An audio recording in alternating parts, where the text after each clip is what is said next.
India junction, खबरों का junction. MNREGA एक ऐसी लाइफलाइन थी गरीबी रेखा के नीचे जीवन यापन करने वाले लोगों के लिए कि मनरेगा से 100 दिन का रोजगार उनको घर में रह कर के मिल रहा था, गांव में रह कर के मिल रहा था। लेकिन भारतीय जनता पार्टी ने मनरेगा को तोड़ मरोड़ करके, नाम बदल करके जो ग्रामीण मजदूरों के साथ अन्याय किया है, उसकी आवाज़ को उठाने के लिए आज हम विधानसभा का घेराव करके मजदूरों की आवाज़ बुलंद करना चाह रहे थे। लेकिन ये आताताई सरकार ने गांधी जी का नाम रख करके, गांधी तो सबके हैं। नहीं, गांधी सबके हैं, लेकिन वो अपने नहीं मानते। गांधीवादी विचारधारा देश को जोड़ने की है, आरएसएस विचारधारा अपने यहाँ तक सीमित रखने की है। तो जो आरएसएस की विचारधारा है, भारतीय जनता पार्टी जिस पे चल रही है, उसने ये तय किया है कि जो रीढ़ की हड्डी है, तो कांग्रेस ने जिसको दिया है, इसको अगर हम ख़त्म कर देंगे तो ये लास्ट हमारे साथ आएंगे। आप प्रदेश के अध्यक्ष थे कांग्रेस के, आपके सहपाठी नसीमुद्दीन सिद्दीकी आप ही के साथ कंधे से कंधा मिलाकर बसपा में और कांग्रेस में खड़े रहे। आज वो सपा का दामन थाम चुके हैं और उनका कहना ये है कि एक घर से दूसरे घर में जाना कोई बुराई नहीं इसमें।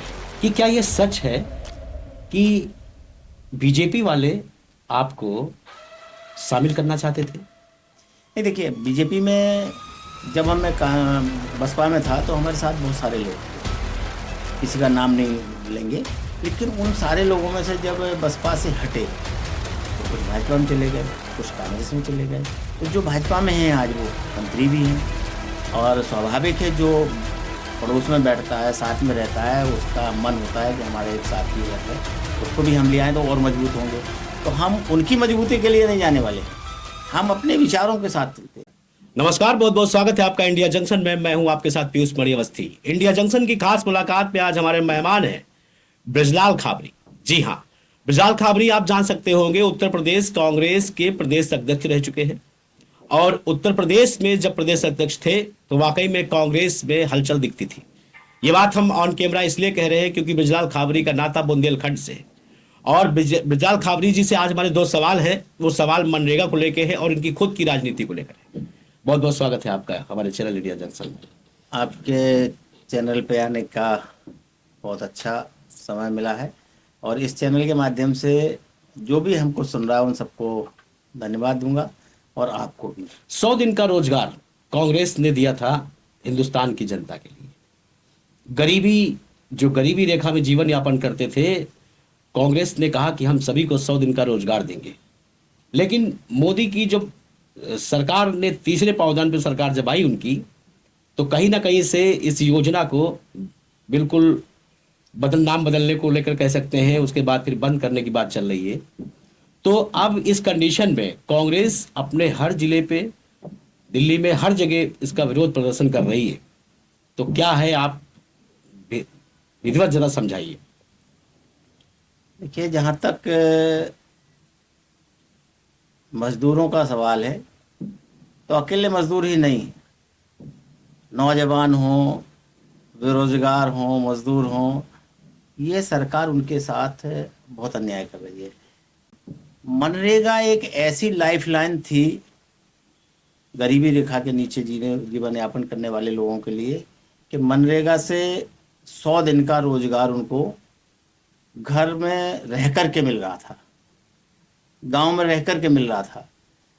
लेकिन भारतीय जनता पार्टी ने मनरेगा को तोड़ मरोड़ करके, नाम बदल करके जो ग्रामीण मजदूरों के साथ अन्याय किया है, उसकी आवाज़ को उठाने के लिए आज हम विधानसभा का घेराव करके मजदूरों की आवाज़ बुलंद करना चाह रहे थे। लेकिन ये आताताई सरकार ने, सरकारी तंत्र ने आज हम लोगों को विधानसभा के पास भी नहीं फटकने दिया, और यहाँ से खदेड़ करके ले जा करके एक जगह बंद कर दिया। ये गरीबों की आवाज़ का हनन है। ये बहुत सोचा समझा कार्यक्रम था कांग्रेस का, जिससे गरीबी रेखा के नीचे जीने वाले लोगों का रोजगार मिले और पलायन रुके।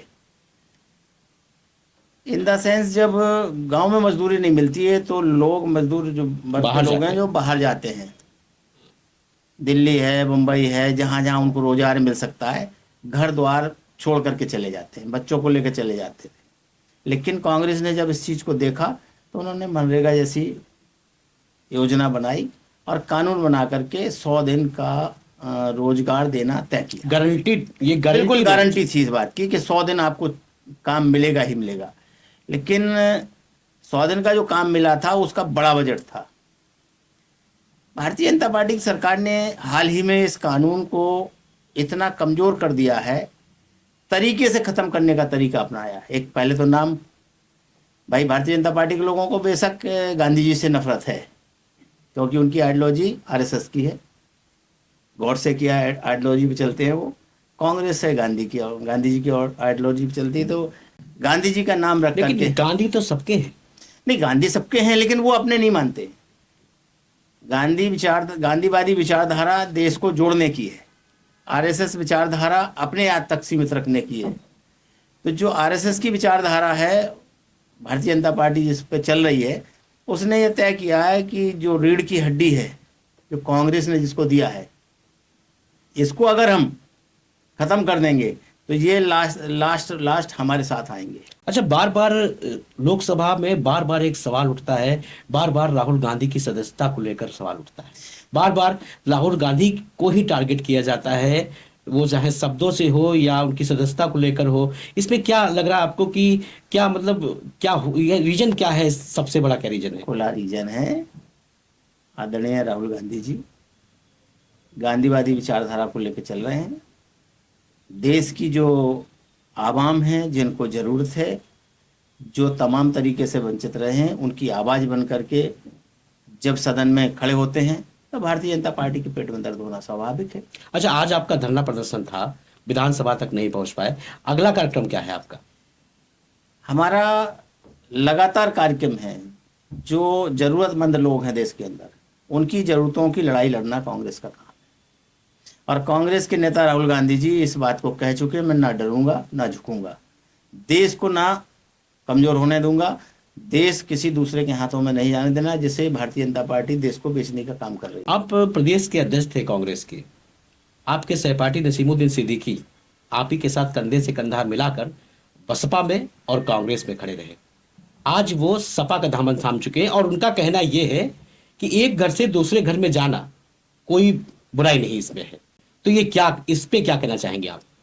देखिए, हर आदमी का अपना अपना तरीका है राजनीति करने का, कपड़े पहनने का, भोजन करने का, जीवन किस तरीके से जिया जाए, ये अपना अपना। आपका तरीका क्या है? हमारा तरीका है, हम एक जाई रहना चाहते हैं। हम उन तमाम लोगों में शामिल नहीं होना चाहते हैं कि आज यहाँ है तो कल वहाँ है। हमने अपनी राजनीति जो शुरू की है, वो एक ऐसे मुकाम से शुरू की है कि हमने सब चीज़ देखी है। हमने अपने सर पे 10 किलो की बोरी रख करके 10 किलोमीटर चल के पढ़ाई शुरू की। और जिस दिन से बुंदेलखंड की तपिश में, हाँ तपिश में, अरे बारिश में हमारे जूते नहीं होते थे हाथ में, कच्छा पहन के आना पड़ता था, घुस के कीचड़ में, यहाँ से वहाँ तक कोई रोड नहीं थी। तो हम उस सब चीज़ों को देखने के बाद यहाँ तक आए। हम बहुत जल्दी इधर उधर नहीं होते ना, हमारा बहुत हमें देखो, लोकसभा में रह लिया, राज्यसभा में रह लिया और कांग्रेस में आकर के प्रदेश अध्यक्ष रह। अच्छा, एक सवाल मेरा और भी है कि क्या ये सच है कि बीजेपी वाले आपको शामिल करना चाहते थे? नहीं, देखिए, बीजेपी में जब हम बसपा में था तो हमारे साथ बहुत सारे लोग थे, किसी का नाम नहीं लेंगे, लेकिन उन सारे लोगों में से जब बसपा से हटे तो कुछ भाजपा में चले गए, कुछ कांग्रेस में चले गए। तो जो भाजपा में हैं आज वो मंत्री भी हैं, और स्वाभाविक है, जो पड़ोस में बैठता है, साथ में रहता है, उसका मन होता है कि हमारा एक साथी इधर है, उसको भी हम ले आएँ तो और मजबूत होंगे। तो हम उनकी मजबूती के लिए नहीं जाने वाले हैं, हम अपने विचारों के साथ चलते हैं। हमारा विचार है, जिनकी लड़ाई शुरू से लड़ी है, दबे कुचले वंचित समाज की, उनकी लड़ाई लड़ने के लिए हमारा जो प्लेटफॉर्म है कांग्रेस पर्याप्त है। जहां वो बुला रहे वो इनकी लड़ाई नहीं लड़ते। बुलाया गया था। स्वाभाविक है, जब मित्र है तो बुलाएगा, और बुलाएंगे तो हमने दो टूक बात की है, आप उनको मानते हम इनको मानते। हम बाबा साहब अम्बेडकर के अनुयायी हैं, आप इस समय जिस जगह बैठे हो गौडसे के अनुयायी हो, तो दोनों का कैसे मेल हो सकता है? एक आदमी संविधान को रखाने की बात कर रहा है, जिस जगह मैं बैठा हूँ राहुल गांधी जी हमेशा संविधान को बचाने की बात कर रहे हैं, आप लोग संविधान को खत्म करने की बात कर रहे हैं। हम दोनों दोस्त कैसे हो सकते हैं? अच्छा, बुंदेलखंड की राजनीति में आपका नाम है, एक जाना माना नाम है। अभी हालिया में आपने देखा होगा कि महोबा की चरखारी विधानसभा विधायक ने उत्तर प्रदेश बीजेपी के पूर्व अध्यक्ष और जल शक्ति मंत्री स्वतंत्र देव सिंह का काफिला रोक लिया था, जिसमें काफी बातें उठी थी, अलग अलग तरीके की अलग अलग बातें उठ रही थी, जिसमें लोधी समाज ने एक अपना सम्मेलन भी किया और बीजेपी से कोई नोटिस जारी नहीं हो पाई, उनको कारण बताओ नोटिस जारी हुई। तो आपको क्या लग रहा है कि आज की एक तस्वीर दिखी है, जो टंकी नई टंकी बन के खड़ी है, उसमें पानी टपक रहा है, क्या कहना चाहेंगे आप? बड़े मजे की बात है, कम से कम टंकी से पानी तो टपकता नजर आ रहा है, लेकिन जो नमामि गंगे के नाम पे करोड़ों की जल मिशन के नाम पे करोड़ों करोड़ का जो बजट आया है, उस एक नल से एक बूंद नहीं टपक रहा, तो ये खुशी की बात है, कम से कम टंकी से पानी तो टपक रहा है। टंकी से भले ही वो टंकी फेल हो गई है, लीकेजेज हैं वो तो है, लेकिन उनके द्वारा जो नल संचालित होने उनमें तो एक बूंद नहीं है पूरे प्रदेश में। ये तो भयावह तस्वीर है कि बनी हुई टंकी जो पानी से ओवरलोड की जाती है, उसमें टपकना शुरू हो जाता है पानी। तो ये पैसा फिर गया कहाँ? ये सरकार का फेल्यूर तंत्र है, सरकार का जो फेल होने वाली स्कीम है। जो अच्छे खासे रोड पड़े थे गांव में, जो हम लोगों ने आरसीसी बना करके दिए हैं सांसद निधि से, विधायक निधि से, उनको बीच से फाड़ करके एक लाइन डाली गई है। वो लाइन भी जो है प्लास्टिक की है, वो प्लास्टिक भी नंबर 2 की है, जिसमें कोई दम नहीं है। किस कंपनी से खरीदी गई है, कहाँ का टेंडर है नहीं पता, लेकिन जरा सी देर में वो फट जाती है। तब लीकेज तो होना स्वाभाविक है, लेकिन मजे की बात यह है कि जिन गांवों में ये नमामि गंगे के माध्यम से नल लगाए गए हैं, सब जगह डूंड गड़े, डूंड जानते हैं बुंदेली भाषा है, डूंड से गड़े नजर आ रहा है, एक बूंद पानी नहीं गिर रहा है। तो चरखारी विधायक ने जब काफिला रोका तो 40 गांवों की कंप्लेंट की, और उस वक्त मंत्री जी मुझे लग रहा था कि सहमे हुए थे। वो ये कह रहे थे कि कहाँ है गांव, मैं चलता हूं, मैं चलता हूं। कहाँ गए वो? कहीं पूरे गए? उत्तर प्रदेश में ट्रेंडिंग खबर थी उस वक्त की। कहीं नहीं गए, वो तो वहां से बचना चाह रहे थे। बाकी पूरे वो तो 40 गांव के लोग थे। हम तो कह रहे 40 विधानसभाओं का सर्वे करा लीजिए आप। अगर एक विधानसभा में कहीं बूंद पानी निकलता दिखाई दे जाए किसी नल में, तो उसी दिन हम कह देंगे कि हाँ सफल है। एक मेरा आखिरी सवाल, 27 आपके पास नजदीक आ रहा है, 26 के कुछ महीने समझ सकते हैं, 2 महीने कट चुके हैं। अब 27 की आपकी तैयारी कैसी है? देखिए 27 में हम जो हमारा गठबंधन है, इंडिया गठबंधन, ये भारतीय जनता पार्टी की सरकार ना बने इसके लिए पूरे तरीके से तैयारी है। हर जगह काम चल रहा है। कांग्रेस अपने तरीके से काम कर रही है, समाजवादी अपने तरीके से काम कर रही है।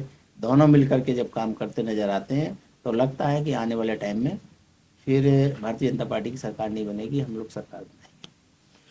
तो ये थे हमारे साथ पूर्व प्रदेश अध्यक्ष व पूर्व सांसद ब्रजलाल खाबरी जी, जिन्होंने सारे सवालों के जवाब बड़े बेबाक और अंदाज में दिए, और ये बताने की कोशिश भी की कि किस तरह से मनरेगा को जो आज खत्म करने का प्रयास किया जा रहा है, वो कहीं ना कहीं से गरीब के पैर पे कुल्हाड़ी मारने का काम किया जा रहा है। हम फिर हाजिर होंगे नए शख्सियत के साथ, तब तक देखते रहे, बने रहे इंडिया जंक्शन। इंडिया जंक्शन, खबरों का जंक्शन।